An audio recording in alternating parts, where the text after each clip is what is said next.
KPK berapa kali saya datang, minta data saya kasih semua. Sama penyidik saya bilang, lu butuh data apa, ngomong seingat saya kasih tahu. Tapi kalau Kak Jagung mau butuh saya, kasihkan semua data, saya bisa kasih satu disk, Anda baca, dengerin baik-baik. Tapi saya minta tolong ya, sidang terbuka ya. Saya tidak mau orang-orang idealis di Kejaksaan Agung ditelikung juga oleh oknum tertentu, akhirnya diam kasus. Kalau mau buka, buka habis, tidak bersihkan, publik nilai maling-maling. Oke dong. Nah sekarang kita tantang Ahok, ya kan? Dia secara moral, ya kan? Ingin membongkar, berani nggak dia selama yang dia dapatkan itu sebagai dia komut Pertamina, dia kembalikan ke negara? Saya setuju. Karena dia nggak sanggup bekerja.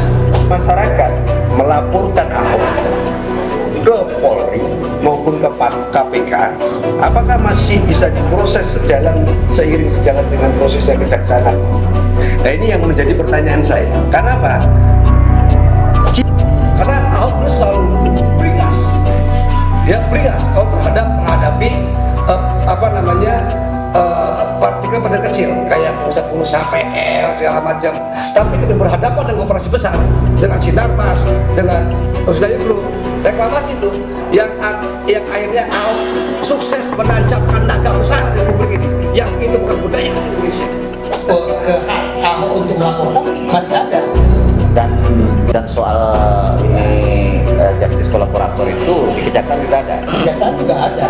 Ada ya undang-undang itu atau aturan itu. Iya, jadi walaupun dia jadi tersangka dia bisa jadi saksi. Jadi untuk meringankan. Untuk meringankan. Dan dia hanya mengeluarkan ancaman-ancaman bahwa dia tahu dia ini Pansos. ya kan. Kenapa dia lolos di beberapa kasus? Dan akankah dia kembali lolos di persoalan Pertamina ini?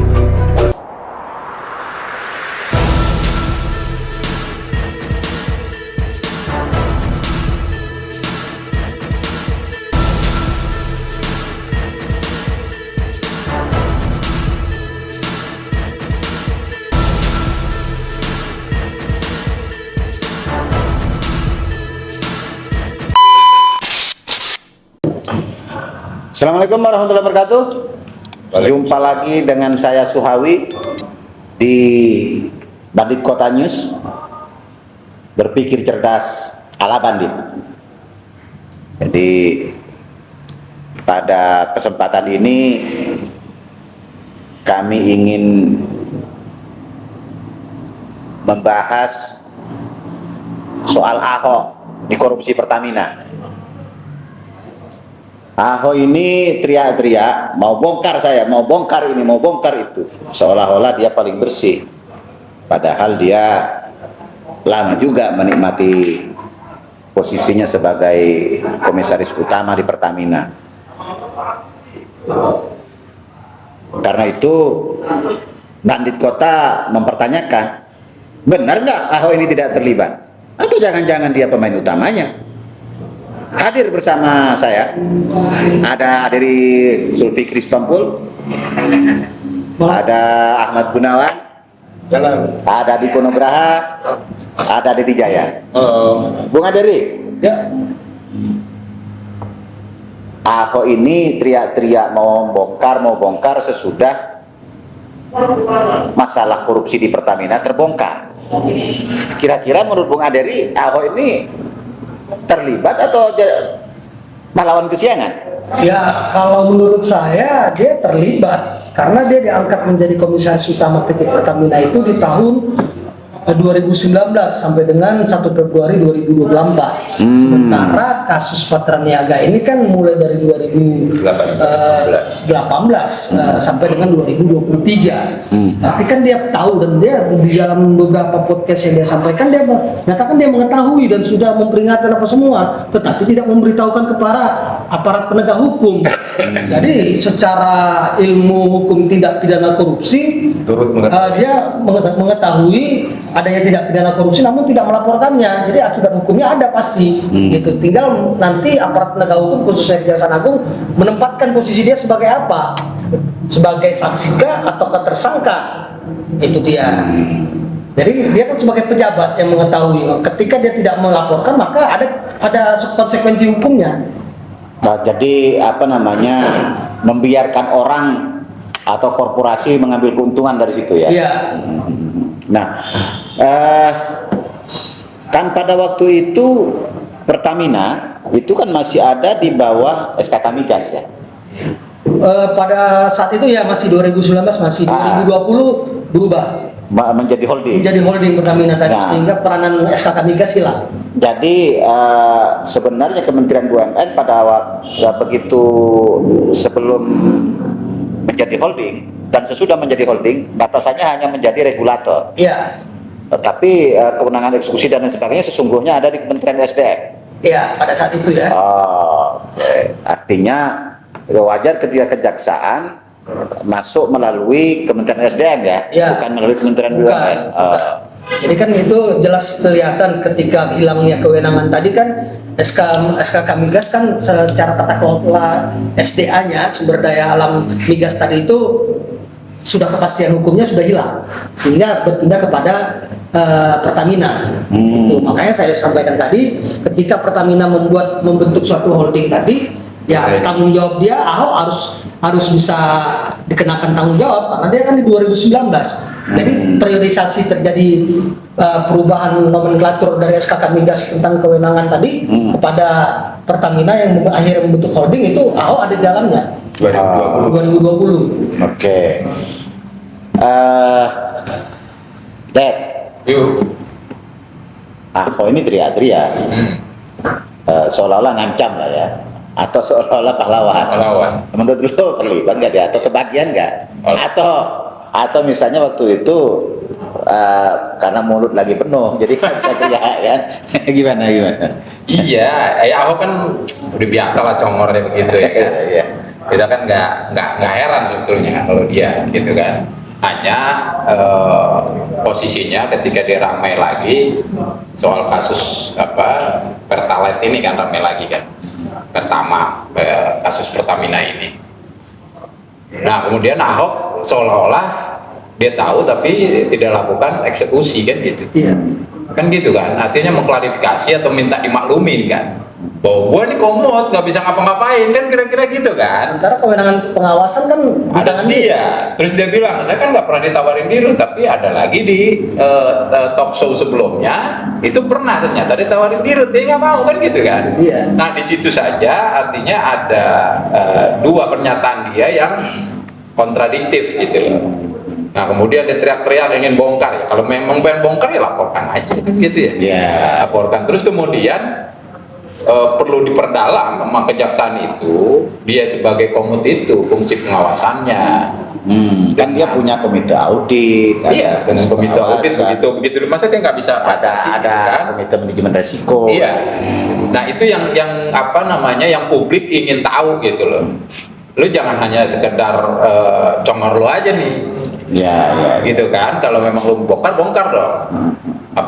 Negara dalam hal ini dia mendapat fasilitas yang begitu mewah, kan gitu ya. Iya. Maksudnya kayak harusnya sih memang dengan kasus kayak gini, menurut saya ya, satu efek jerak yang harus dilakukan adalah di lingkaran BUMN itu harus dipotong gajinya Untuk mengembalikan kerugian. paling tidak ada efek jerak gitu loh. Jadi dari kayak komut segala macam itu hari ini yang memang ada indikasi kayak gitu harus konsekuensi gitu. Kalau dari sekarang misalnya contoh, saya kurang paham betul juga berapa sih salary mereka itu kan per bulannya itu.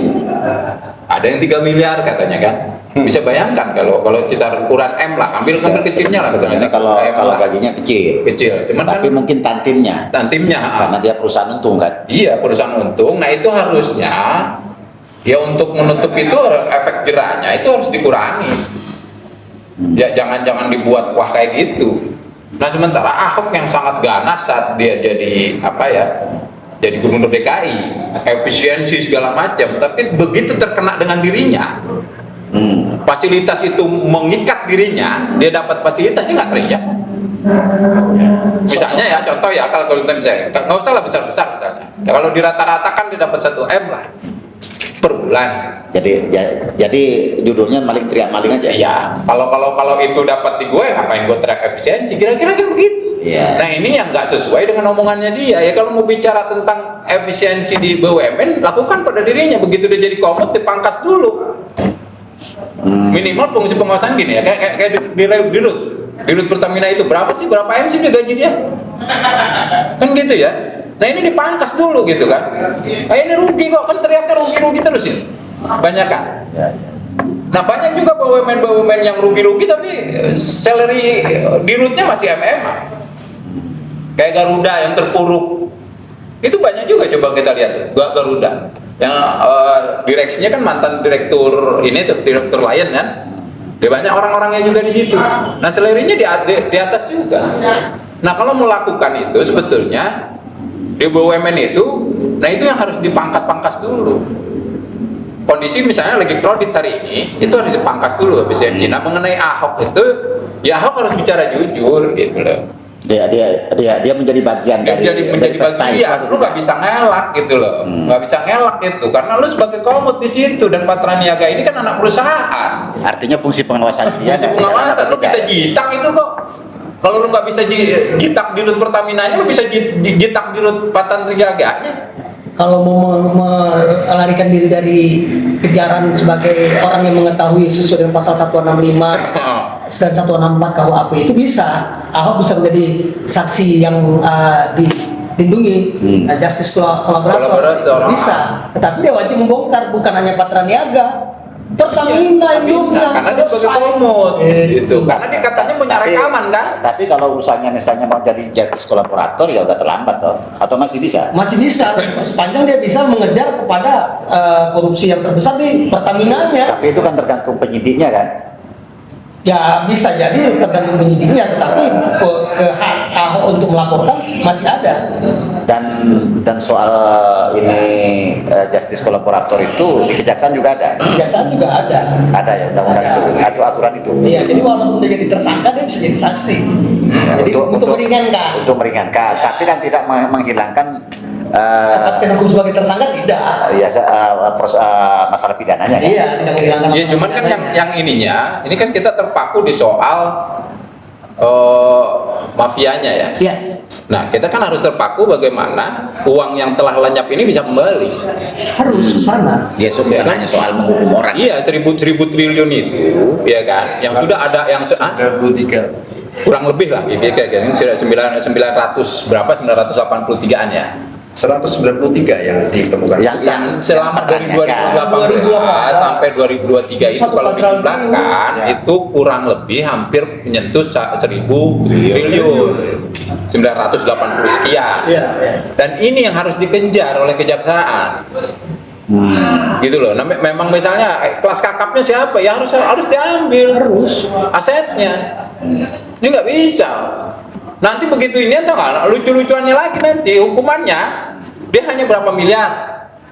Sementara uang yang sudah dirampok 1000 triliun. Sama kayak kejadian PT Timah gitu loh. Ini harus ada terobosan bahwa misalnya yang memang kong kali kongnya itu terbukti persengkokolannya itu dia harus rampas aset. Kan urusan masalah hukum di kita ini kan sederhana aja. Iya. Kayak film India, besar ya kan. Habis itu urusannya penyelesaiannya hanya Inspektur Vijay. Iya, itu yang gawat. Kayak di PT Timah itu, dihukum dia membayar denda 4,5 triliun. Tetapi apabila dia tidak sanggup membayar, maka diganti dengan pidana penjara. Wah, gila itu. Pidana penjara cuma 6 bulan lagi. Ya mendingan dia pilih pidana penjara yang 6 bulan dong, pidana kurungan. Ya, artinya kan mulai dari sekarang itu PPATK itu kan harus cermat. Iya, kemana uangnya? Aliran itu kan pasti pegang lah mereka itu. Kejarlah dengan tindak pidana pencucian uang. Itu dia. Masalahnya kan begini, ya kan? Jarang sekali penegakan hukum terkait dengan korupsi itu melibatkan PPATK sebagai saksi ahli. Iya.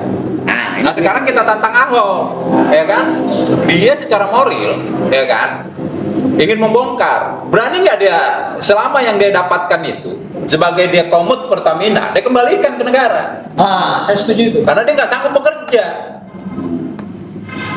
Fungsi dia sebagai komut itu nggak bekerja, lu nggak kerja ngapain aja? Kita tantang dia, lu kembaliin dong fasilitas dari negara itu.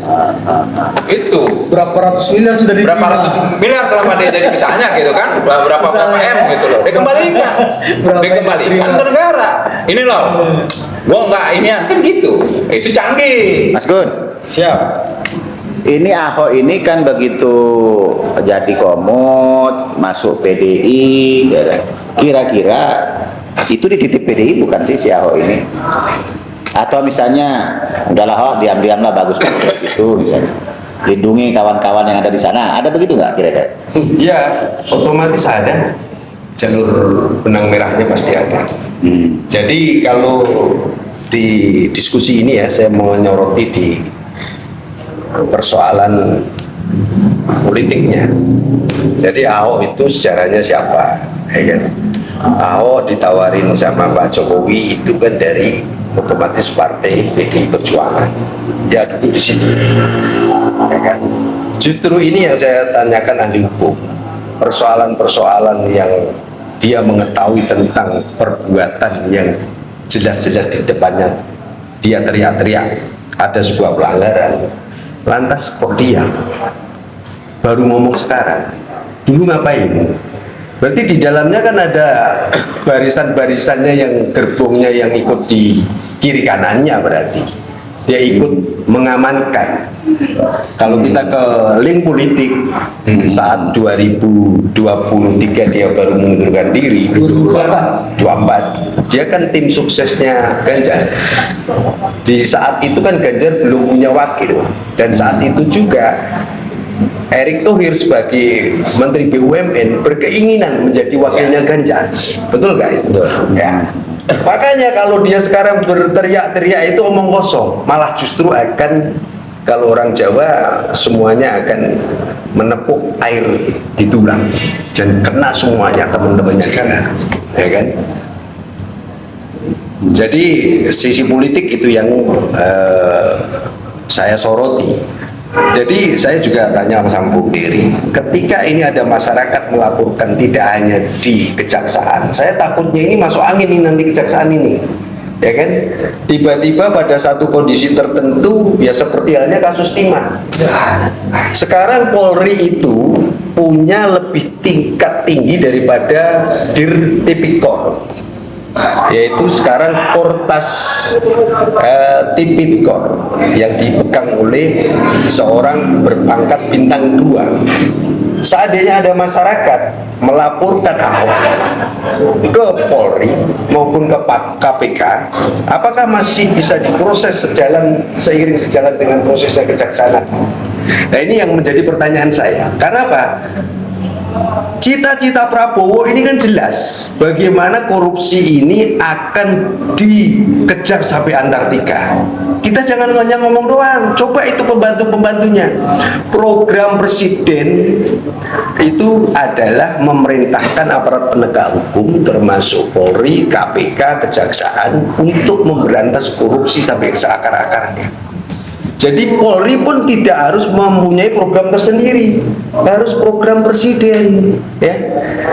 Di dalam podcast ini ketika nanti tiba-tiba ada kelompok masyarakat atau ormas atau LSM atau siapapun namanya melaporkan ke Mabes Polri, ke Kortas Tipikornya, karena kita belum melihat greget Kortas Tipikornya yang sekarang dipimpin oleh Irjen Mas Cahyono Wibowo. Nah, dulu beliau Dir Tipikor. Coba menyerap aspirasi masyarakat. Nanti sebentar lagi insya Allah pasti ada yang melaporkan itu ke sana. Demikian halnya KPK. Jadi ini Bung Dery nanti bisa dibedah di bidang hukumnya. Apakah dengan sejalan? Saya khawatir karena dengan adanya kasus ini yang begitu 1.000 triliun itu ya, tiba-tiba kasusnya seperti halnya kayak kasus timah gitu loh. Ya melempem gitu. Ya itu kira-kira Gus Zawi. Jadi tugas presiden ini harus dibantu. Ya, yang lempeng dimaksud tadi itu, ya itu tadi pemain utama yang diduga dengan pemilik PT RBT tadi, itu namanya Robert Bono Susatyo. Siapa itu? Sampai sekarang dia masih status saksi. Itu pemilik yang bersama-sama dengan Harvey Muiz ketemu di hotel Sofia dengan Ini direktur. maksudnya di kasus timah. Di kasus timah, Oh, artinya belum itu kasus melampaunya ini. di situ gitu loh. Bukan Pertamina. Bukan Pertamina, tapi ya Kekhawatiran khawatiran kita. itu melampaunya seperti itu. Ya mungkin kan ada Itu saja loh. itu teknik penyidikan toh. Ya, namun ya sudah jelas jelas kok. Atau teknik Jelas tarik ulur ini yang bahaya.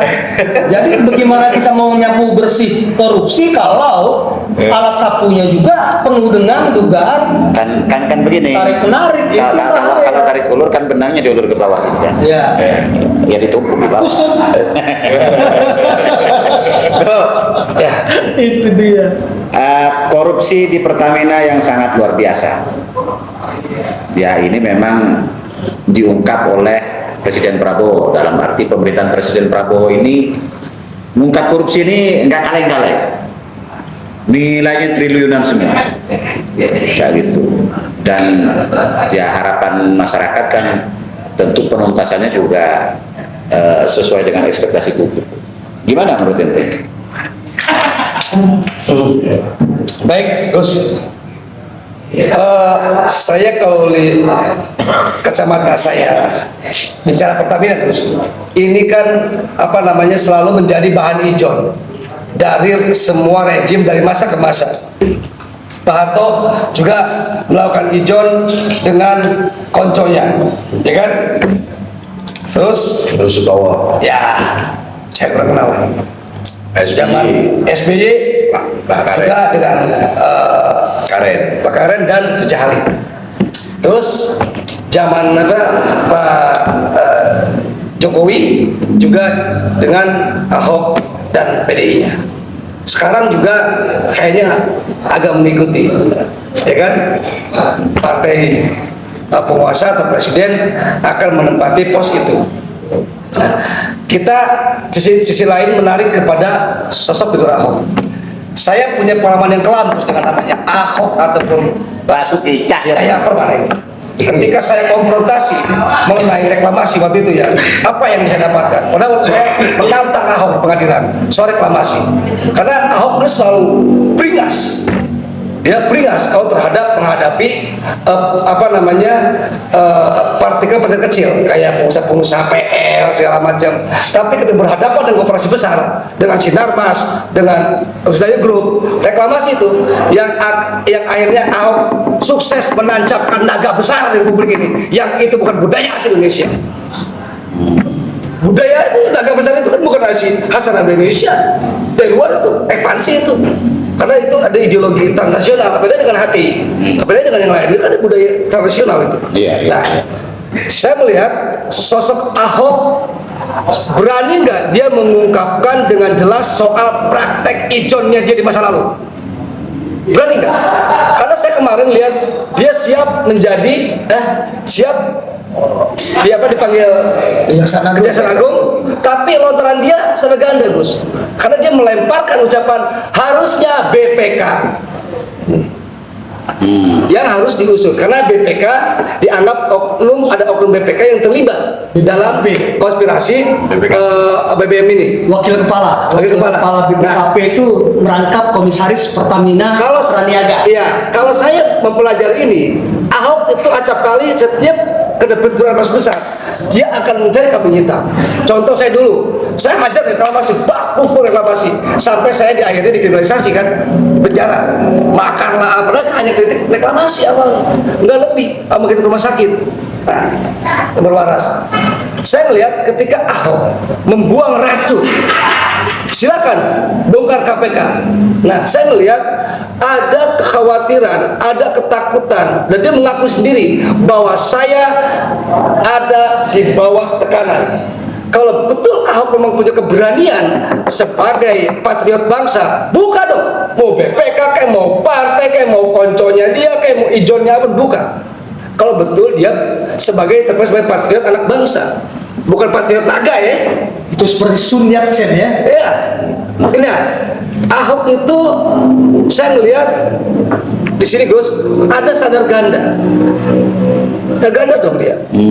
Di saat dia menduduki posisi itu, dia tidak bisa berbuat banyak. Sesungguhnya dia hanya garang pada rakyat kecil. Hanya garang pada kecil, pada media-media gitu loh. Betul garang, tapi kita menghadapi korporasi besar yang itu ada garansi partainya dia, gak ada apa-apanya.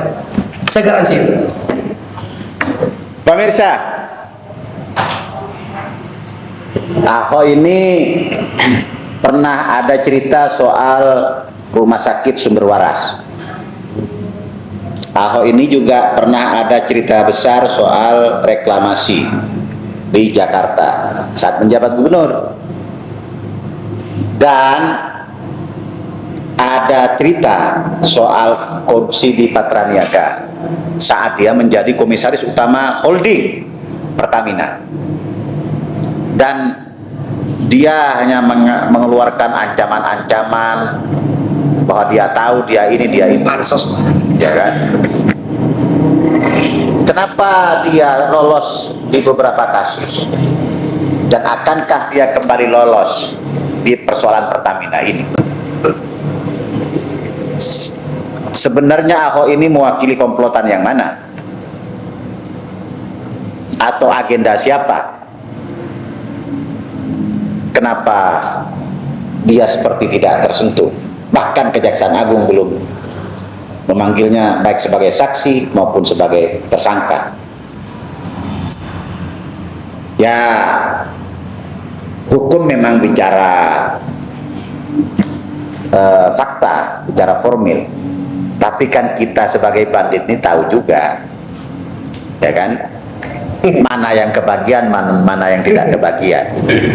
Mana yang pura-pura tidak tahu, mana yang sesungguhnya tahu. Siapa komplotan siapa, kita juga mengetahui itu. Tapi ya, kembali lagi, akankah Kejaksaan Agung ini hanya bicara kuda mati? Jadi kuda mati itu semua orang berkumpul membicarakan kuda mati. Katakan bahwa kuda itu masih bisa hidup, hanya tinggal dibelikan pelana yang bagus. Atau ada yang mengatakan bahwa kuda ini masih sehat, hanya makan dan gizinya perlu ditambah, padahal kudanya sudah mati. Jangan sampai kejadian itu terjadi dengan Pertamina, dengan cerita-ceritanya si Ahok ini. Karena itu kita tunggu keberanian Kejaksaan Agung untuk memberantas korupsi ini, sampai dengan akarnya, sampai dengan dahannya, sampai dengan rantingnya, bahkan daun-daunnya, agar Pertamina ini menjadi sehat dan bisa memasuki persaingan global. Kita sudah ada Petronas, sudah ada Shell, sudah ada Vivo masuk ke Indonesia. Pertamina masuk di mana? Sekian, Bandit Kota. Wassalamualaikum warahmatullahi wabarakatuh. Bongkar itu dan perkoncoan.